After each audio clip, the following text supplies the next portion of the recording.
नमस्कार बच्चों, मैं मिस शिल्पा रिबेलो हिंदी सुलभ भारती छठी कक्षा के पाठ्यक्रम में वापस आप सभी का स्वागत करती हूँ।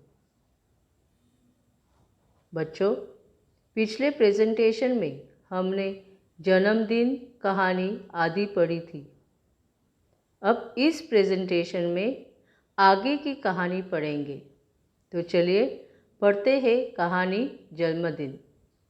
बच्चों, भाग पहला में हमने देखा था कि बबलू को पानी और बिजली बर्बाद करता था और उससे उसके मम्मी और डैडी, माता और पिता बहुत परेशान थे। उससे बबलू को सुधारना चाहते थे।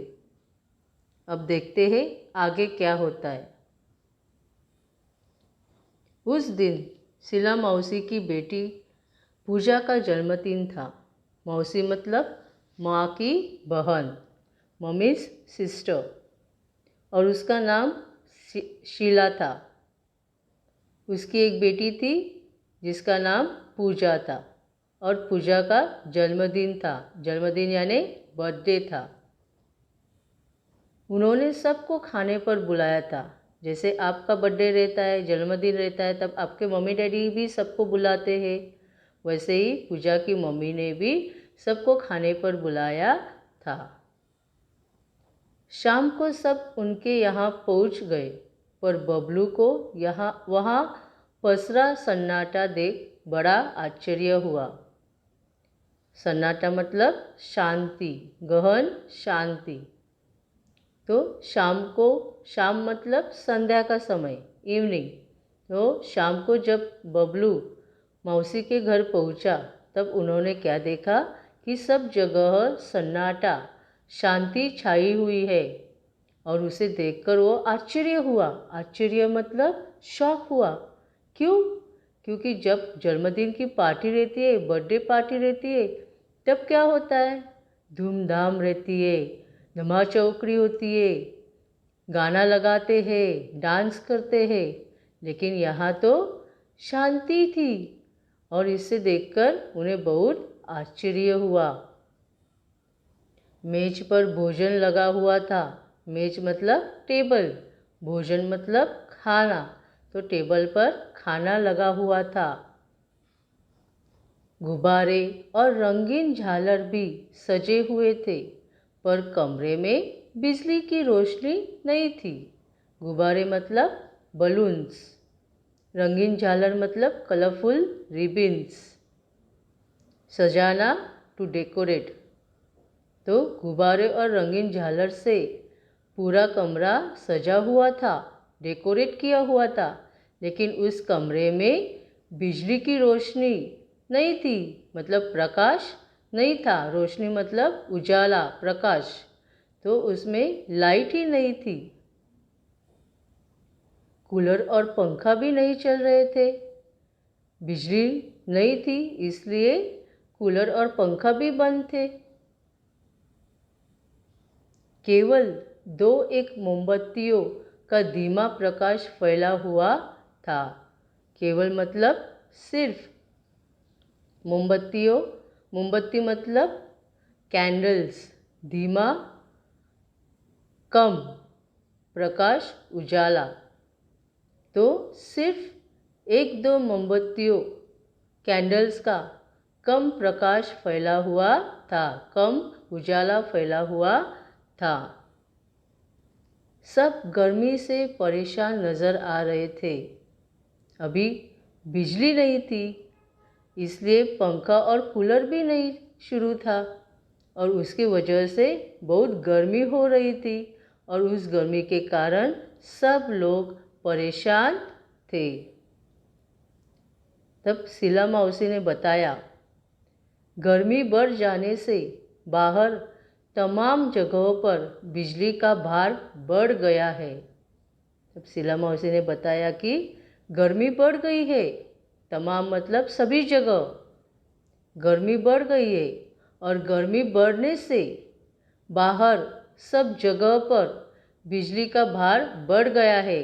यानी सब जगह पर, सब घर में एसी, कूलर, फैन, सब चलते हैं, शुरू करते हैं, उसका अच्छा उपयोग करते हैं और उसकी वजह से उस पर बिजली पर भार बढ़ गया है। भार यानी बोझ, वजन, बोझ बढ़ गया है, बढ़ गया है।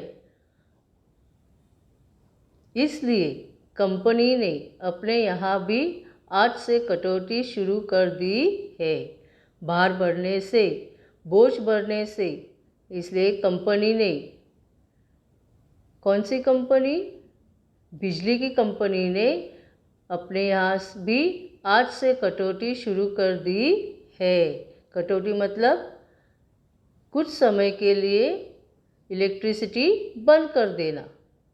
तो कंपनी ने आज से ही उनके यहाँ कटौती शुरू कर दी है, कुछ समय बिजली बंद कर दी है। आज कॉलोनी के इस ब्लॉक में कटौती हुई है। कॉलोनी मतलब बस्ती, ब्लॉक मतलब एरिया। तो इस बस्ती में आज इस एरिया में कटौती हुई है, इलेक्ट्रिसिटी बंद कर दिया है। फिर बारी बारी दूसरे ब्लॉकों में कटौती करेंगे। आज इस बस्ती में हुए, कल दूसरी बस्ती में, परसों तीसरी बस्ती में, ऐसे करते करते बारी बारी सबके ब्लॉकों में कटौती होने वाली है। लेकिन इससे क्या? हम पूजा का जन्मदिन तो हंसी खुशी से मनाएंगे ही, बिजली हो या ना हो, लेकिन हम पूजा का जन्मदिन धूमधाम से मनाने वाले हैं। फिर पूजा की माँ ने आरती उतारी और मिठाइयाँ बाँटी। हैप्पी बर्थडे के बोल सभी के मुंहों से निकल पड़े।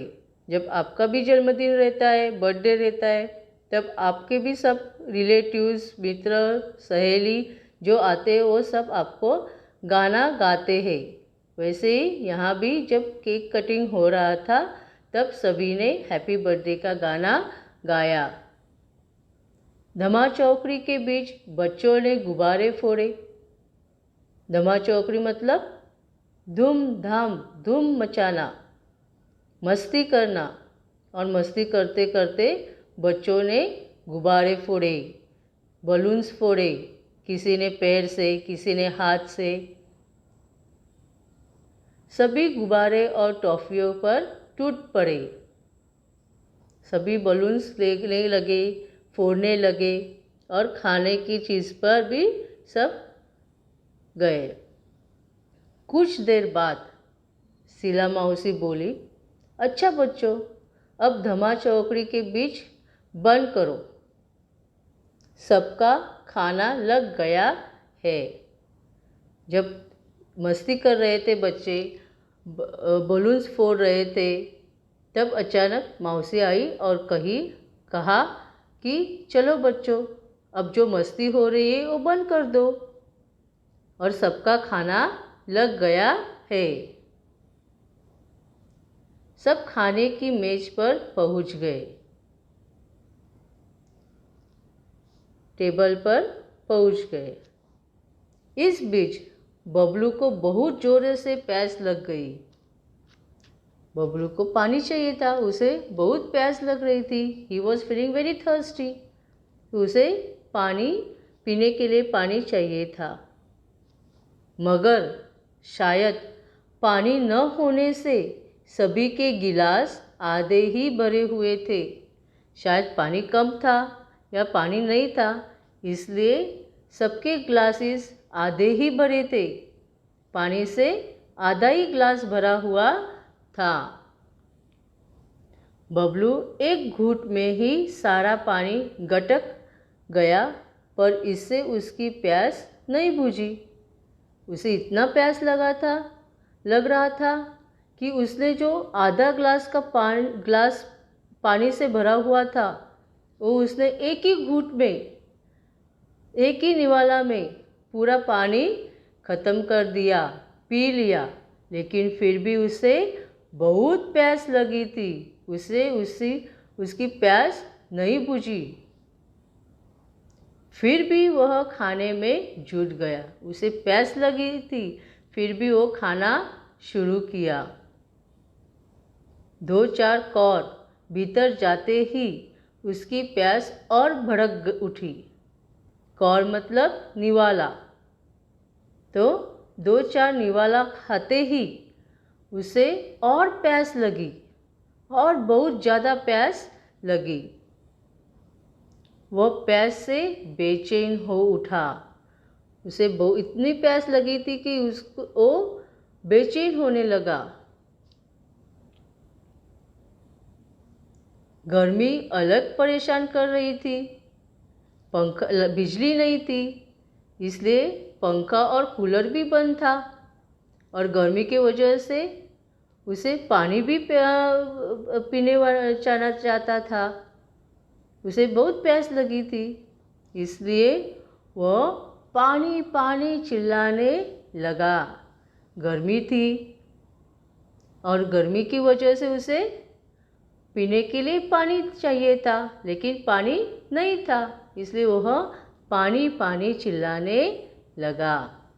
लेकिन पानी का जग खाली पड़ा था। उस जग में पानी ही नहीं था।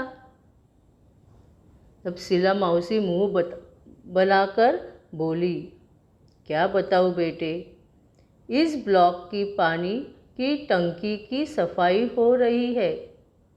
जब वो चिल्लाने लगा तब शीला मौसी ने कहा कि क्या करूँ बेटा, क्या बताऊँ तुझे। आज ही इस ब्लॉक, इस बस्ती की जो टंकी है, पानी की टंकी है, टैंक है, वो उसकी सफाई हो रही है, वो साफ करने वाले हैं। कोई बात नहीं बच्चों, अच्छा बुरा तो होता ही रहता है, तुम लोग खाना खाओ।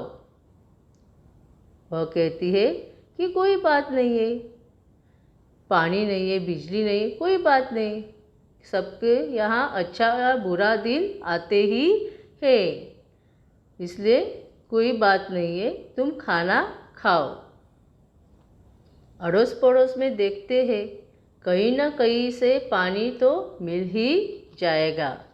आजू बाजू में देखती है, कहीं से पानी मिलता है क्या। लेकिन इस आश्वासन से बबलू को कोई राहत नहीं मिली। आश्वासन मतलब दिलासा, शांत होना, दिलासा देना। राहत मतलब चैन। तो मौसी ने उसे दिलासा दिया कि कोई बात नहीं, लेकिन उसे कुछ चैन ही नहीं मिला। उसे इतनी प्यास लगी थी कि उसको पीने के लिए पानी चाहिए ही था। प्यास से उसका गला सूखा जा रहा था। उसका गला बहुत सूख रहा था। खाने का एक कौर भी गले से नीचे नहीं उतर रहा था। जब वो खाता था, लेकिन फिर भी एक निवाला भी उसके गले से नहीं उतर रहा था, वो नहीं खा सकता था। वह प्यास से छटपटाने लगा। छटपटाना मतलब व्याकुल होने लगा। उसे इतनी प्यास लग रही थी कि उसे ज़रूर पानी चाहिए था। वो व्याकुल हो रहा था। आज पहली बार प्यास का अनुभव करने से तो उसे पानी मिलने वाला ही नहीं था। जब घर में था, जब वो पानी बर्बाद कर रहा था, तब क्या कर रहा था, अगर उसे पानी पीना था तो वो पूरा गिलास लेता था पानी से भरा हुआ, और आधा पीता था, आधा फेंक देता था। लेकिन आज उसने पहली बार प्यास का अनुभव किया, और फिर भी उसे पानी मिलने वाला नहीं था। जैसे आज पानी को तो बबलू से अपनी बर्बादी का जी भर कर बदला जो लेना था। जो जितना उसने पानी बर्बाद किया है, उसका पानी ने उसका बदला लेने वाला था। अब तो बबलू क्या, तमाम बच्चों, तमाम मतलब सभी बच्चों का धैर्य जवाब देने लगा था। अब बबलू ही नहीं परेशान था, लेकिन सभी बच्चे साहस के साथ जवाब देने लगे।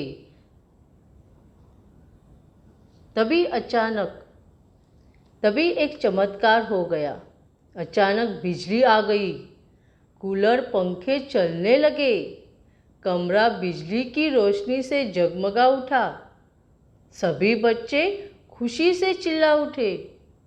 मगर बिजली आने भर से तो प्यास बुझने वाली नहीं थी। अंकल को भी अचानक कुछ याद हो गया। वे खुशी से बोल उठे, अरे बच्चों, मैं तो भूल ही गया था कि बड़े वाले पानी के कूलर में पानी भरा हुआ है। तो बच्चों, सब प्यास से परेशान थे। पानी नहीं था इसलिए प्यास से परेशान थे, बिजली नहीं थी इसलिए कूलर और फैन नहीं चल रहा था, इसलिए गर्मी से परेशान थे। तब अचानक चमत्कार हो गया। चमत्कार होना, करिश्मा होना।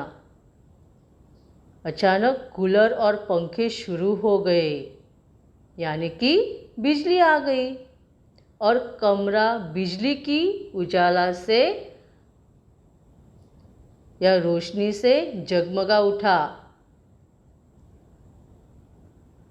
और जैसे ही पंखे और कूलर शुरू हो गए, तब सभी बच्चे खुशी से चिल्लाने लगे, लाइट आई, लाइट आई। बिजली आ गई, लेकिन फिर भी पानी नहीं था। अभी बिजली आने से पंखा और कूलर शुरू हो गए, लेकिन पानी नहीं था और प्यास लग रही थी। बिजली आने से प्यास थोड़ी बुझेगी। तब अंकल को अचानक कुछ याद आया। अंकल मतलब चाचा जी, डैडीज ब्रदर, लेकिन यहाँ मौसा जी को भी हम अंकल कहते हैं। तो इस पार्ट में हम अंकल मौसा जी को कहेंगे, यानी कि पूजा के पिताजी। तब उसने खुशी से सबको बोला, अरे बच्चों, अभी मुझे याद आया कि मैंने बड़े वाले पानी के कूलर में पानी भरा रखा है। अगले ही पल वहाँ का दृश्य बदल गया। कमरा ठंडी हवा से भर उठा। बच्चे बड़े सब ठंडे पानी के साथ चटपटे भोजन का स्वाद लेने लगे। बबलू की तो बातें खिल उठी। चलने से पहले शीला मौसी और माँ एक दूसरे को देखकर कुछ मुस्कुराए। इस मुस्कुराहट के पीछे छिपा रहस्य बबलू नहीं समझ पाया। अगले ही पल मतलब क्षण, वहाँ का दृश्य, नज़ारा, कमरे का नज़ारा बदल गया। ठंडी हवा से कमरा भर गया, क्योंकि कूलर भी चल रहा था और उसके साथ साथ पंखा भी चलने लगा। इसलिए पूरा कमरा ठंडी हवा से भर गया। सब छोटे बड़े, सब बच्चे, सब बड़े ठंडे पानी पीने लगे और उनके साथ साथ भोजन का स्वाद भी लेने लगे। मतलब वो भोजन भी करने लगे, चटपटा भोजन खाने लगे। बबलू बहुत खुश हुआ और प्रसन्न हुआ, क्योंकि वह प्यास से चटपटा रहा था और उसे ठंडा पानी मिला, इसलिए वो बहुत खुश हुआ। लेकिन जब विदा होने की बारी आई, विदा होने की बारी मतलब जब रात को घर जाते समय जाने का समय हो गया तब शीला मौसी और बबलू की माँ एक दूसरे के ऊपर देखकर मुस्कुराने लगी। एक दूसरे को उन्होंने स्माइल दिया। लेकिन इस मुस्कुराहट के पीछे छिपा रहस्य, रहस्य मतलब राज, सीक्रेट जो था वो बबलू को समझ में नहीं आया। घर पहुंचने पर माँ को बबलू किसी सोच में डूबा दिखाई पड़ा। बबलू कुछ नहीं बोला। शीला के यहाँ जो घटना हुई वह अब भी उसकी आंखों के आगे घूम रही थी। आप अपने आंगन की गौरैया की प्यास से खुली चोंच, बाहर सड़क की नाली में जीप निकाले हांफता हुआ टॉमी, शीला मौसी के यहाँ प्यास से सूखता उसका गला, पंखा कूलर जरा देर के लिए बंद रहने पर बहता पसीना और बहुत कुछ नहीं। अब वह ऐसा कुछ भी नहीं करेगा। माँ, कल से मुझे आंगन में किसी बर्तन में पानी भरकर रखना है।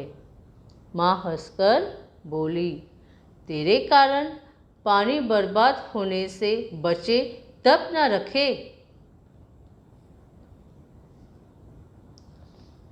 बबलू जब घर पहुंच गया, मौसी के घर से वह अपने घर पहुंच गया, तब वह और सोच में पड़ गया। जो घटना शीला मौसी के घर हो गई थी वह उसके आँखों के सामने बार बार आ रही थी। गर्मी का एहसास होना, पीने के लिए पानी नहीं था। जो हालत शीला मौसी के घर में हुई वही गौरैया, गौरैया मतलब एक चिड़िया, और कुत्ते के साथ हो रहा था। उसे शायद याद आया कि उसके घर के आंगन में गौरैया अपनी जो प्यार से चोंच खुली हुई रखती है वह किस लिए रखती है? क्योंकि उसे पानी पीने के लिए उसे प्यास लगती है, तब वह चोंच खुली रखती है। सड़क के किनारे नाले पर जो टॉमी कुत्ता जीप निकालकर हांफता है तब उसे प्यास लगती है। प्यास के मारे वह हांफ रहा है। अब उसे याद आया, शीला मौसी के घर में प्यास से उसका गला सूख गया था। उसे वही अनुभव हो रहा था।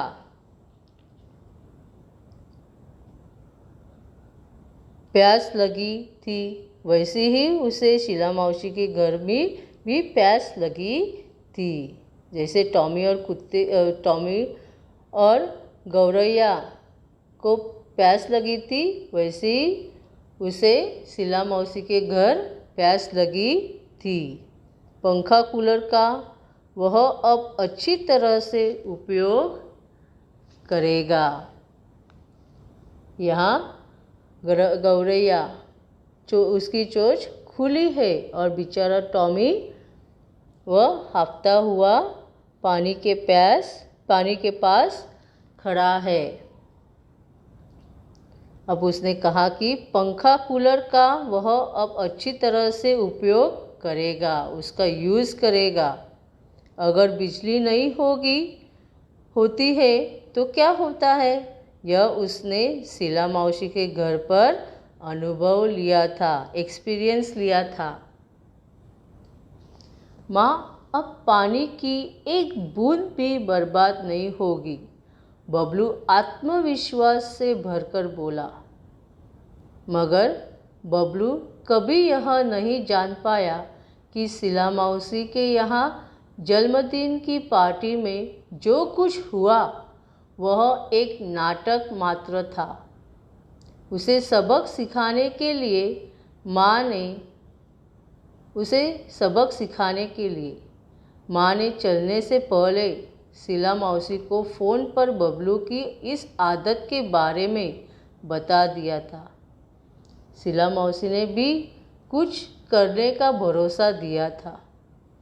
उन्होंने यही नाटक किया जो कि पूरी तरह कामयाब रहा। अब तो बबलू खुद भी अपने दोस्तों को समझाता है कि पानी और बिजली अनमोल है, इन्हें भविष्य के लिए बचाकर रखो।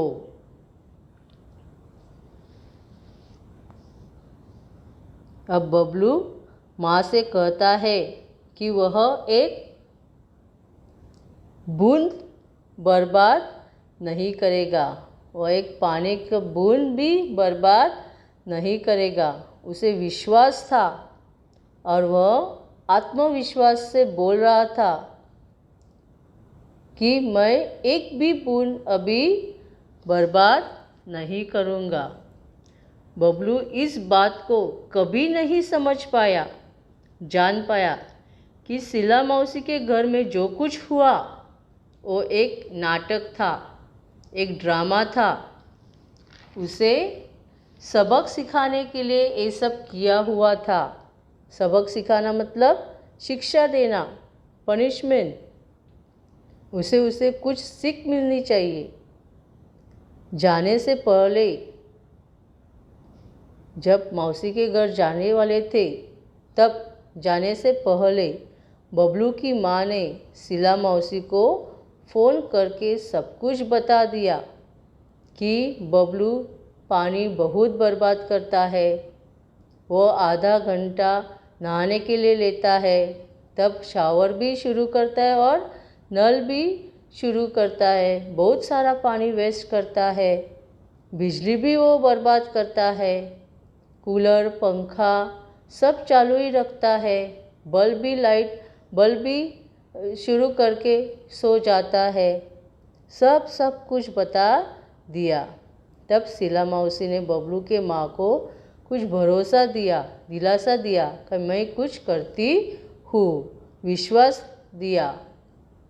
और उसी नाटक में वह सब कामयाब हो गए।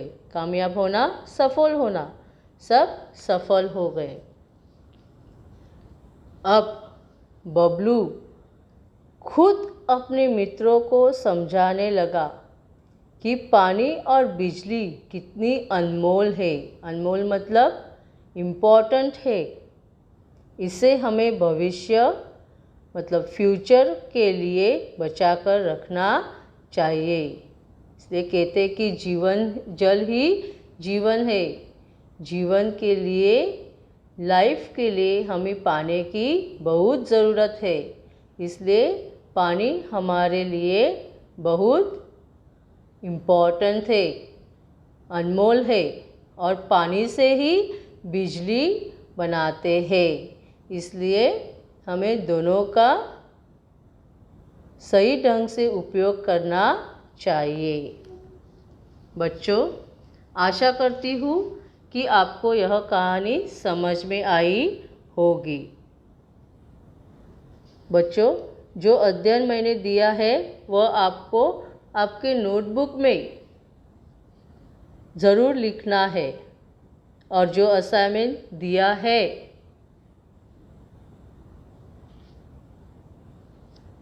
वो भी आपको अपने प्रेजेंटेशन या टेक्स्ट बुक के मदद से आपको आपके नोटबुक में कंप्लीट करना है। तो फिर मिलते हैं नेक्स्ट प्रेजेंटेशन में। धन्यवाद। घर पर रहे, सुरक्षित रहे।